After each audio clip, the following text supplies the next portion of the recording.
ay rated SPG. Striktong patnubay at gabay ng magulang ang kailangan. Maaaring may masiselang tema, lengguwahe, karahasan, sexual, horror o droga na hindi angkop sa mga... Napilitan nga si Gina na maging si Betsy nga ang owner ng supermarket na pinaghirapan nga nito ni Robert dahil kinikailangan nga ni Robert ng agarang operasyon, kaya naman nga't napilitan nga itong si Gina dahil ang gagustuhan nga lang nito ni Betsy at ni Susan ang yaman ni Robert at wala nga silang concern sa kung ano ngang mangyayari kay Robert. Samantalang naging successful naman nga ang operasyon ni Robert at nakarecover na nga siya.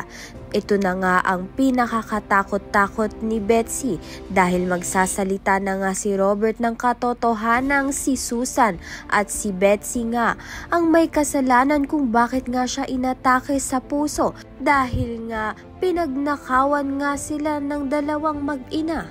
Kaya naman nga't dahil dito, makukulong nga si Betsy at si Susan ng panghabang buhay dahil nga sa patong-patong na kasong haharapin nilang mag-ina. Kaya naman nga't yan at iba pa ang dapat nating pakaabangan. Maraming salamat sa iyong panonood.